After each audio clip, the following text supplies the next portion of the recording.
All right. Welcome, Connor. Thanks, Malika. We're so thrilled to have you. We're going to let people trickle into the live stream and play some background noise.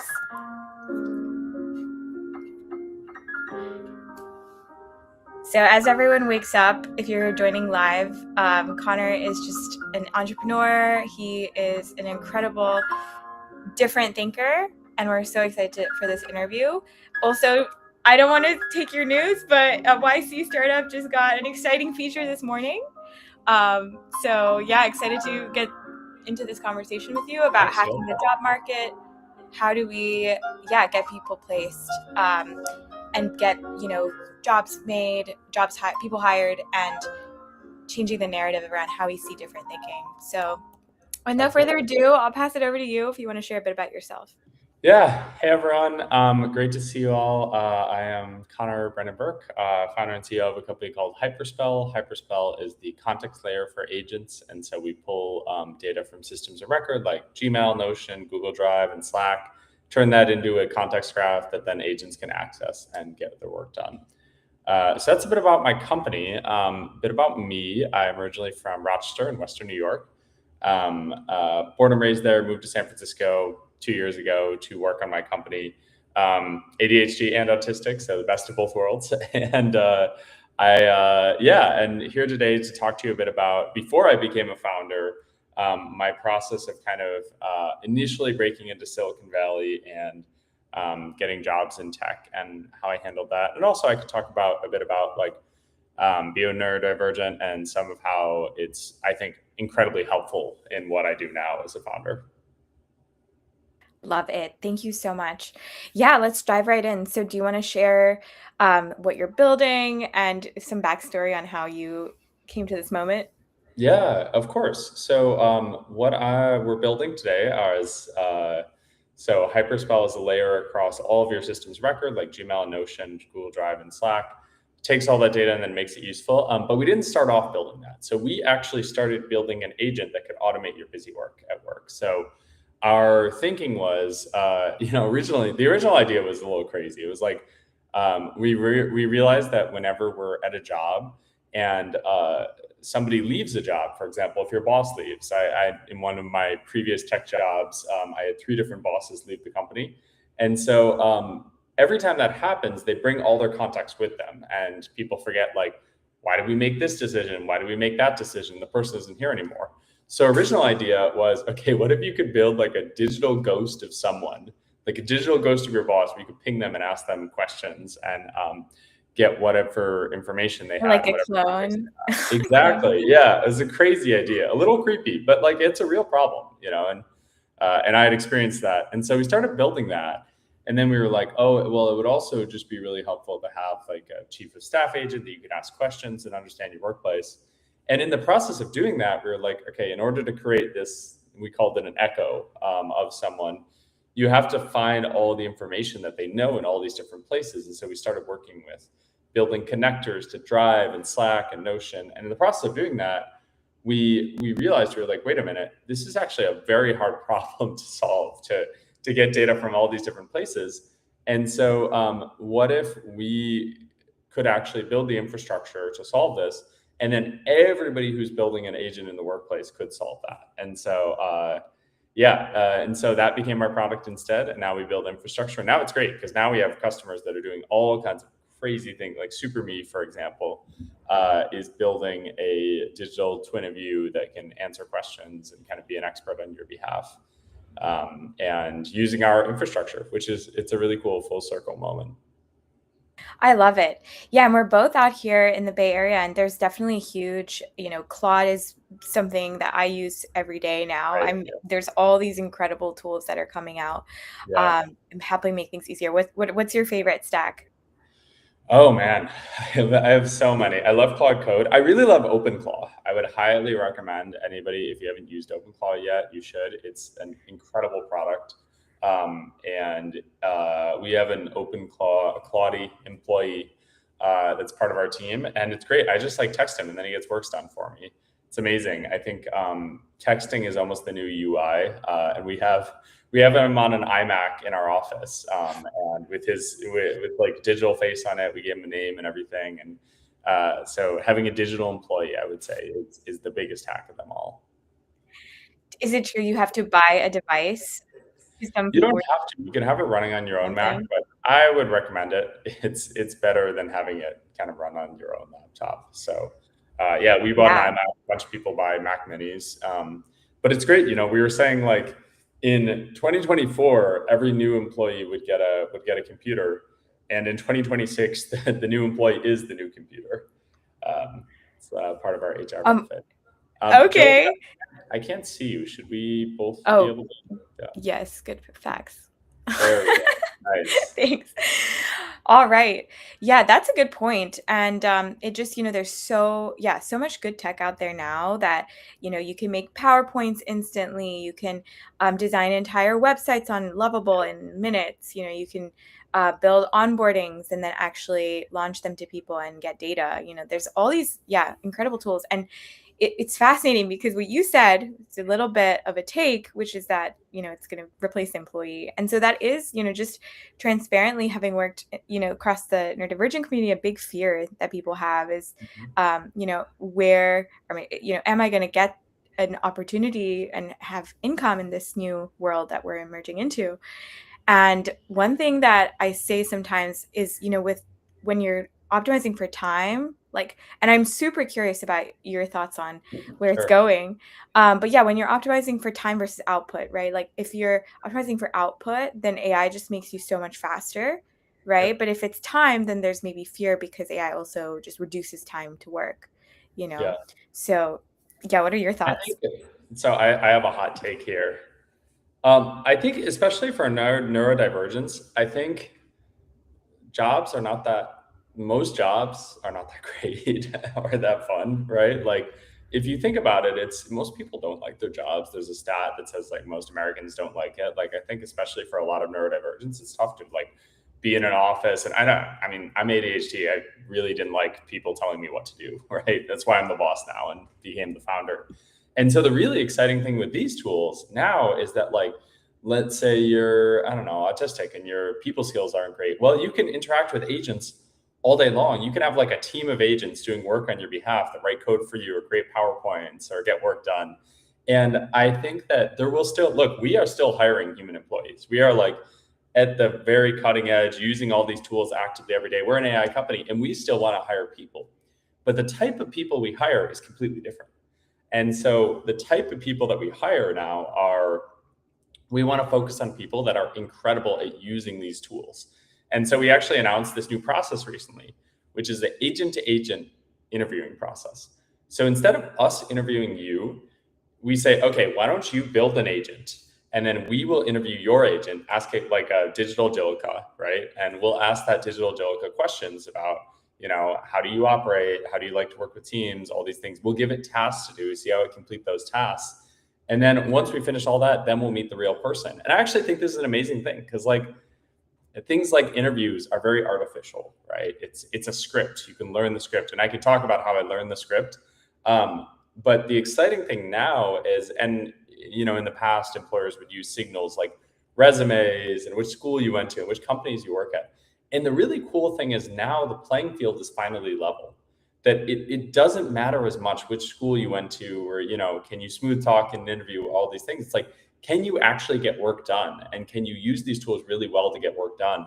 And if you're at the forefront of that and you're one of the most cutting edge people and you're trying these tools all day, I think there's 100x more job opportunities that are going to open up because we are all so early. So anybody listening who's scared about it, I would say this is actually a huge opportunity for you to get into jobs that would have been really tough to get into otherwise. And you can be kind of that, it's all democratized now. It's no longer matters your background or all of these things. It's just like, what are you really good at doing? And anybody can do that. You can do that, right now with a Claude Code subscription and learn how to code. You can have a team of agents that are working for you for a pretty cheap price. And so it's a really exciting world we're entering.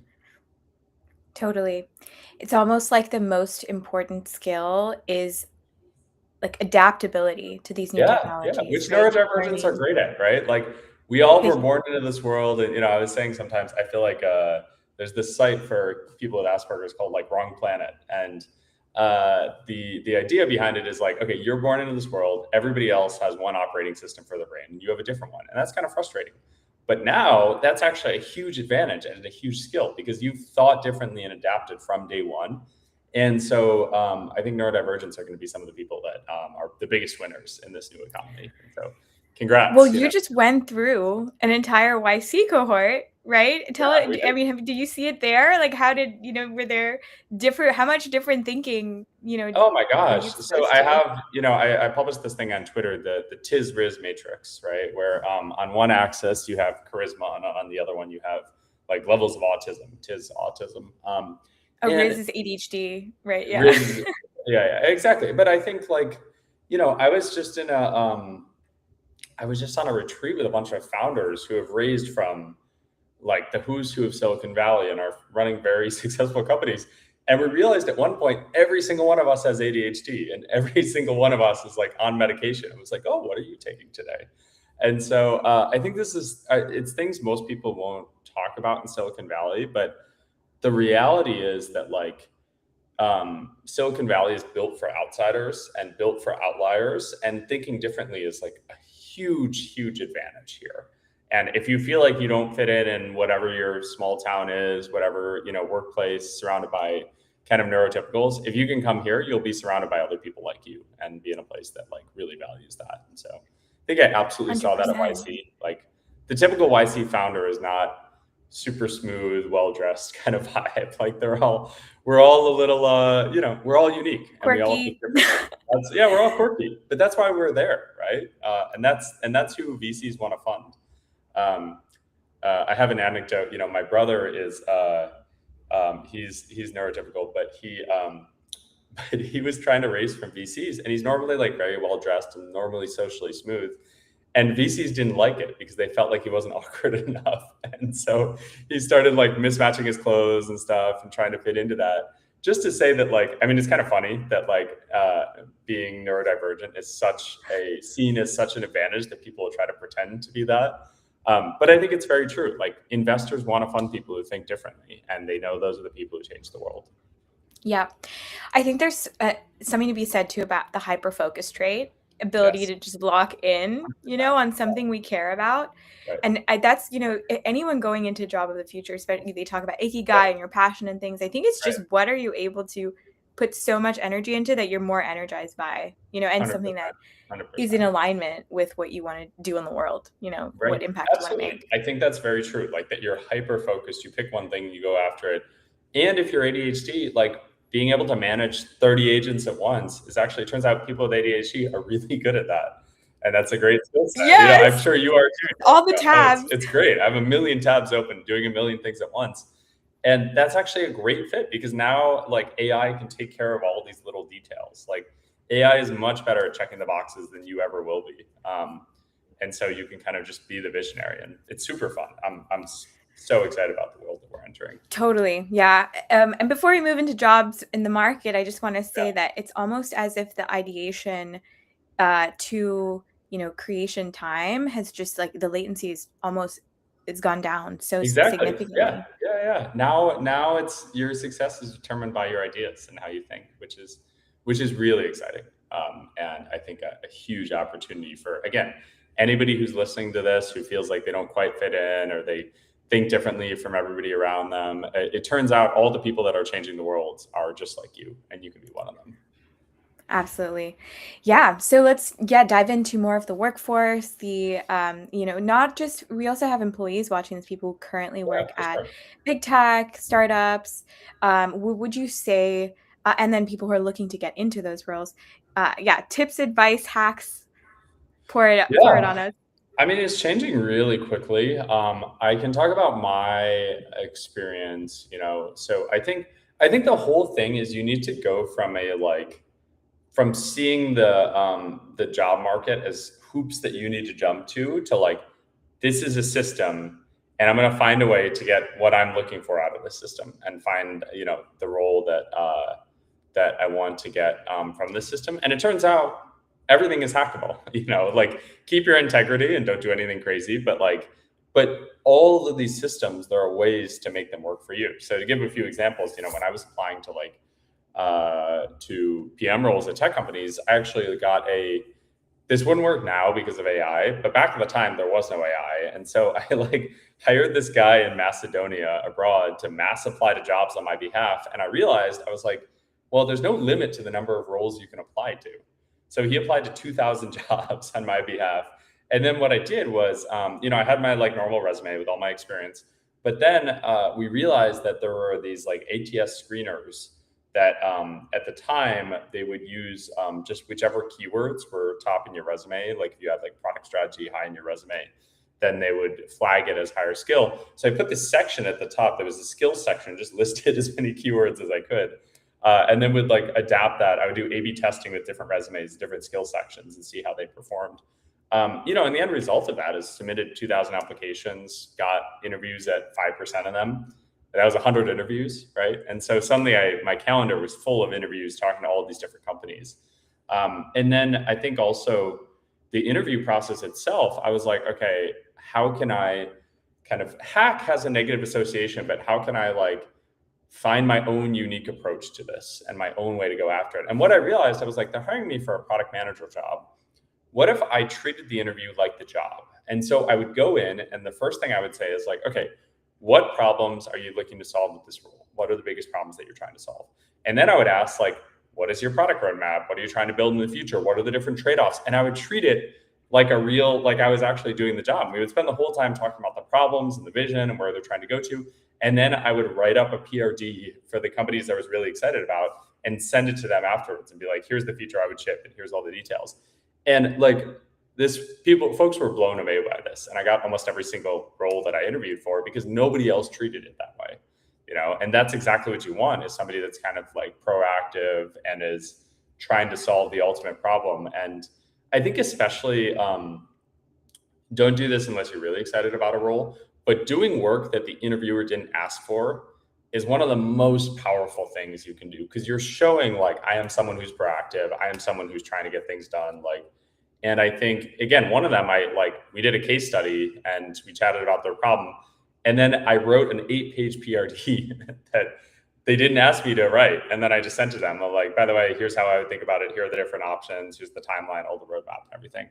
And so that's the biggest takeaway is look, I'm an employer now. I'm hiring people. It's really hard to hire as well. It's not easy to hire people and assess their talent. And so if you can make the interviewer's job easier by practically showing all these things, they will love you and you'll get whatever opportunities you're looking for. I can't hear you, Jolka.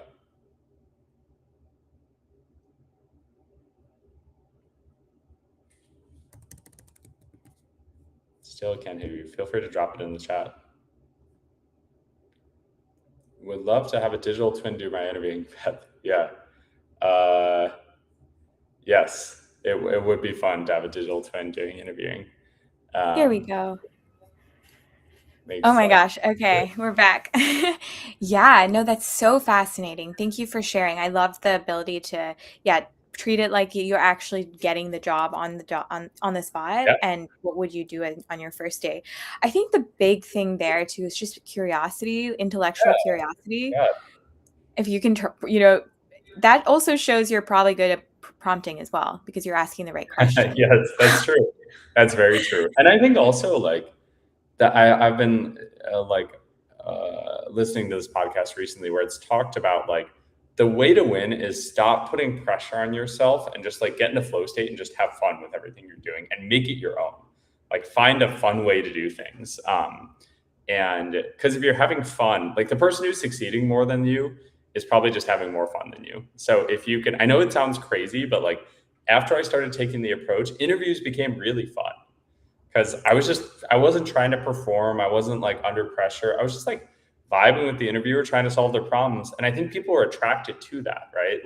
I had interviews that were 30 minutes where they were I'll cancel my meetings after this. I want this to be an hour because I'm enjoying talking to you so much. And I think similarly with, again, I'm still not the most socially smooth person, but I just stop putting that pressure on myself of, oh, I need to say the perfect thing in every situation. Like, all right, I'm just gonna roll with it, just gonna vibe with it, and try to have fun. And I think people can sense that. Just to give one example, I had an interview and it was with the CTO of this company. And we got on the call and he was like, Conor, is this still a good time to talk? And I said, yes. And then I just started asking him questions and I was like, well, tell me about your product strategy and what problems are you facing, blah, blah, blah, blah. Oh, actually, no, he had asked me, he's like, tell me a bit more about your background and why you're interested in this role. And I was like, well, instead of doing that, why don't we talk about your problems and what you're facing and how to solve them? And we ended up doing that for the entire call. So at the end of like 25 minutes, I was like, all right, thanks for telling me about the problems. It's super helpful. I'm happy to chat about my background now and why I think this role is a good fit. And the CTO, he paused and then he said, you know what? I don't need it. Excuse me, are you rejecting me from this? He said, no, I love the way that you approached this problem. And I love the questions that you were asking. And they were so good. I don't need to know what your background is. I don't need you to answer a single question. I'm passing you to the next round. And so just one example, like I think, and this is going to be different for me than it is for everybody else, but find your own way to do things, find a way to have fun, find a way to like make the most of the system. And I think employers or anybody else will be really excited about it. Yes, 100%.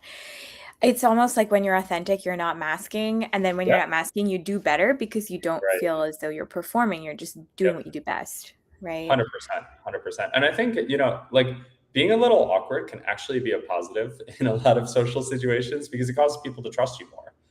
Like actually it turns out people don't really like someone who's too smooth because they don't trust them versus like, if you're a little Tiz and you're a little awkward, like it actually increases trust because people trust more what you're saying, which I think is a huge advantage. Absolutely. Okay, a lot of some questions are in ADHD and autism and the overlap between them too, because I've noticed we've seen this with the Rizz Tiz Matrix, right? It is they say founders are at the intersection of both. Can you tell us more about this and what is the Rizz Tiz Matrix? So the Rizz Tiz Matrix was charisma and autism, people skills versus technical skills. I think there's probably a third axis, which is level of ADHD mixed in there. I think it's like, look, being both hyper focused when you need to be, but also able to jump between a lot of different topics is incredibly helpful as a founder. I think if you look at the folks I know in Silicon Valley, it's like, all great founders are they're either immigrants, children of immigrants, or neurodivergent, or some combination of all of the above. Because all of those categories of folks think differently and see the world differently and are able to approach the world differently and often have like, you need to be higher agency to kind of need to figure things out from day one. When I was a kid growing up in a small town, like I didn't know anybody else who was neurodivergent or they weren't around me. I felt like I was kind of an alien in some ways, like dropped onto a new planet and needed to figure things out. And, every little thing from, from my first job, I was working at a three-way rest stop at Arby's. And I was extremely awkward at the time and didn't know how to talk to anybody, didn't know how to make eye contact. And I was a cashier and I would hand people their money while staring at the ground. And my boss came to me and she was like, Conor, you need to make small talk with the customers. And I was like, I don't know how to do that. I'm not sure what that means. And then she explained to me oh yeah, you can notice something on their outfit or talk to them about the game today or whatever. And then I tried it out. I was like, well, I'm at a three-way rest stop. I'll never see these people again. And it went better, it was still kind of awkward, but people responded to it. And that's when the light bulb went off in my head. And I was like, oh, wait, you can teach yourself social skills. I thought that this was something that you just needed to have from day one and that people were born with. And I was like, well, I wasn't born with it. So I'm I guess I'm just resigning myself to a life of sitting behind books and computer screens forever and not talking to people. But then I was like, oh, wait, you can learn this just like you can learn programming or math or science or whatever. And so then I checked out, I went to the local library. Again, I was a kid and checked out every book I could find on social communication and how to win friends and influence people. And there's this amazing book, The Asper Kid's Secret Guide to Social Rules, and just studied all of them obsessively and then tried to apply all those rules and everything with everybody I was talking to. And the crazy thing was it worked. Like in the beginning, it felt very artificial. It was like riding a bike, but then over time, it kind of became subconscious and routines that I can run. And now I do sales for my company. Like I'm fundraising for my company. I'm the one that's talking to customers. I'm talking to media. I'm like on all these other places. And it was a really cool experience to go from really challenging, but to go from being so incredibly awkward as a kid and not understanding the world around me to like, okay, now this is actually my job 24/7. And it's become a strength, I think, instead of a weakness. And I think that's true for everybody else here too. Like the things that you think are weaknesses, if you double down on them and you work really hard on them, you can turn them into strengths later on. And, you know, now, like, because I spent so much time studying how to do this, there's like people that were born with it inherently, but like didn't practice that skill because they didn't need to, that I think will struggle a bit more. And like those folks are asking me for connections to so-and-so or intros to so-and-so. And so it's exciting. And I think the takeaway there for anybody listening is like, you know, it is not fixed where you start off. Like you can determine all of these things in your life, even traits that you think are inherent to who you are. 100%. Another thought here about this neurodivergent superpower is the ability to observe, you know, and just be such a good observer that you can learn how to mimic, you can learn how to, you know, emulate over time and then just become a pro at it, you know, and it's just who you are. You've integrated it. So I feel like with Tiz too, it's a really amazing trait to just be able to sit back, you know, and kind of perceive and take in data and information and then go out and apply that in life. Okay, we have some questions, but I would love to have a digital twin interviewing. Oh yeah, I'll show it on here. Thanks, Beth. We would also, that would be awesome to. Pretty cool, isn't it? That's what we're trying to do. There you go. I love it. Yeah, and then someone said just have to make it past the AI filtering out one's resume. That's true. That is true. I talked about this earlier, but look, the best jobs, I think this like understanding how humans work and building your network, even though it feels artificial, you can get really good at it as a neurodivergent. I would just recommend studying up on it. Like hone this as a skill, just like you would hone any other skill. Like you are not doomed to be to not have great social skills just by being born with it. Like it's very much something you can learn over time. And the biggest takeaway is like, if you can figure out how to build really strong, trusting relationships with people and a really strong reputation, the majority of jobs never get posted. So if you're applying with your resume, you're already like way behind. But the cool thing is, if you have this network of people that likes you and trusts you and is excited about you, like jobs will apply to you. And like people will reach out to you and say, oh, I have a role open. You know, now as a founder, I get texts all the time like, hey, I'm looking for a founding engineer. Do you know anybody who's good? And so I think that is the biggest like hack or whatever is to just, do really, really great work and start off with the people who already know and like you and trust you. And like, that is actually your best way to hack the job market is by building trusting relationships. And then people will reach out to you with those jobs instead. Yeah. That also has something, you know, when it comes to really niche super interests, right? Yeah. If you're really, really good at one thing and go all in, like, let's say it's events, or let's say it's building community, or you know, it could be so many things, but if you just pick one and go all in, then you sort of become the go-to person for that, right? Even amongst your friend group or community. Yeah. Or amongst total strangers. I mean, I love Twitter, right? Like I post things on Twitter all the time. And there are people that get jobs from Twitter because they build cool stuff or they write cool articles and nobody knows who they are. They might have an anonymous picture of a penguin or something as their profile picture. But if you build cool stuff, like that is an amazing way to get noticed and you will absolutely get opportunities from that. How do you identify who to network with?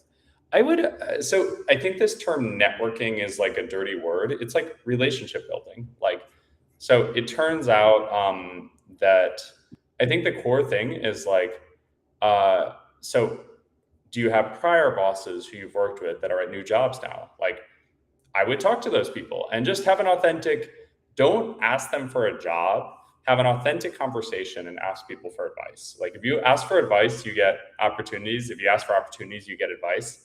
And so go to those folks and ask them for advice. Be like, hey, I've done X, Y, Z in my career. I would love your advice on the next step. And this is another hack. It turns out human beings love to help other human beings. And so if you ask people for advice and you listen and you take that advice and then you follow up and you're like, thank you, that was so helpful, people will love you for that. And then you can authentically ask for the advice, and then they'll remember you like a week or two later when their buddy is hiring. They're like, hey, I really enjoyed my conversation with you. We actually have this role open. Are you interested in it? And I think that is the biggest thing, is like, don't come trying. If you come with a goal in mind of like, oh, I really want to work at this company or whatever, like people can see through that pretty easily. But if you come and you authentically are just like, I just want to learn from you. I just want your advice. I want your takeaway. Everybody loves to tell their own story. Everybody wants to be listened to. Like this is a universal human trait. And so just like listen to people, listen to their story, and don't try to take things from them. And you will find that they will offer you opportunities. Especially if you implement them, if you actually do what they say. Yeah, it's actually super easy. Like ask someone for advice, listen to their advice, do what they told you to, and then follow up with them and be like, thank you so much. I did the thing that you told me to do and it worked really well. And like, amazing. They're happy, you're happy. And I think the key thing is like, just forget, almost need to forget that there's a goal at the end of it. And it's the kind of thing where like, you'll ask 10 people for advice, take their advice, follow up with them, say, thank you so much. That was really helpful. And maybe one of them will help you back. But that's fine. And you need to be okay with that. And if you just kind of keep projecting good things out into the world, it always comes back in ways that you wouldn't necessarily expect. 100%. Yeah. Well, thank you so much. Great. So much golden pieces of wisdom in here. Yeah. Can't wait to slice and dice this into reels too, for people to keep getting the knowledge. But thank you. A lot of neurodivergent focused tips. Any last words, Conor? Last tips? Yeah, I think the last thing I will say is like, look, being neurodivergent is hard. I will not gloss over that. I think like for all the talk of it is a superpower, like it also sucks sometimes, and it's also really challenging. And there's also situations where it's really, really difficult.